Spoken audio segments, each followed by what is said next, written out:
Welcome to 7 Pot Club. I'm Rob. I grow hot peppers. Videos on this channel are usually about hot peppers, but today I want to relate a sad story with a very happy ending. First, I'll play you a clip I recorded back on October the 6th. It was intended for another video. I decided it was too much of a downer, so it was left on the cutting room floor. Here we go. Rolling. This next announcement makes me very sad. We often feature our beloved cat Freddy in videos and on social media.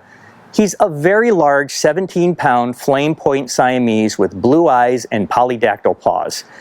We let Freddy outside about 9 p.m. on September 17th, and we haven't seen him since. We've posted in multiple places online, talked to neighbors, and distributed flyers. He's chipped and licensed and is wearing a collar and a name tag. Shelters and vets have been notified. Still, there's no verified sighting of him. We're still holding out hope as he's much loved and truly a member of the family. Freddy, please come home. But Freddy didn't come home. For 52 agonizing days, Freddy was missing. Here's the last video I shot of him, just before he vanished. He was scouting for chipmunks, which he almost never caught. At age 10 and a half, Freddy was several pounds overweight and not as agile as he once was. We've had Freddy for 8 years. We adopted him from the Animal Humane Society. He had been abandoned by his previous owners, who moved away and left him to fend for himself. We felt a special responsibility to provide him with a safe and secure forever home. But he loved to go outside, and it was hard to say no. He never ventured more than a few houses away from home and never stayed away overnight. Where could he be?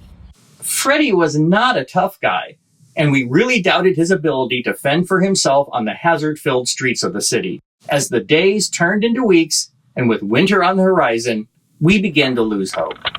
Even so, I still often got up in the middle of the night to go outside and call for him. We followed up on several leads, but none of them led us to Freddy. We set up a camera by the back door and left food and water there, but all we ever attracted were possums, neighborhood cats, and raccoons. But then, on November the 7th, around noon, I got a call from Raphael, a student from Washburn High School, about 2 miles away from our home. Raphael found Freddy in an alley near the school, tired, weak, and unable to stand or walk. This caring young man was nice enough to pick him up and call us.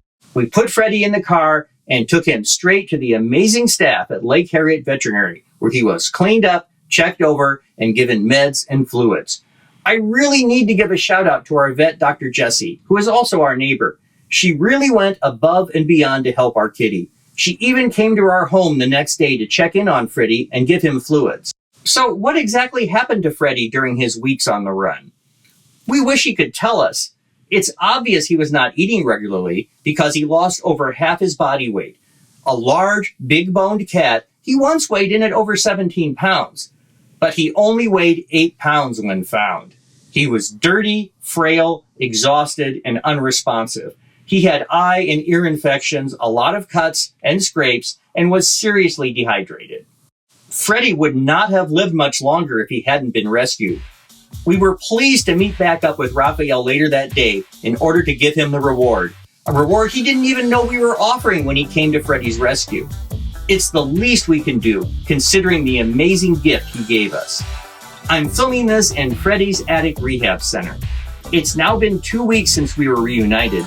We've been giving him a lot of attention in TLC, and he's been improving every day. Earlier this week, we took him back to the vet for a checkup. Although he's a little anemic, overall Freddy's blood work is good, and there doesn't seem to be any organ damage. He's gained back almost 2 pounds, and he's up and walking, though his gait is slow and unsteady. We hope for a full recovery over time, while remaining realistic in our expectations. We're just glad to have him back home. We were pretty sure we would never see him again. We'll keep you posted on Freddy's progress.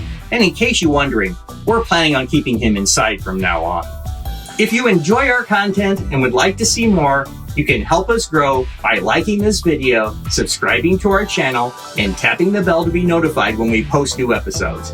Check out all our 7-Pot Club logo and hot pepper related apparel and other merch at 7pot.club/merch. If you'd like a free 7-Pot Club membership card and stickers, get the details at 7pot.club/card.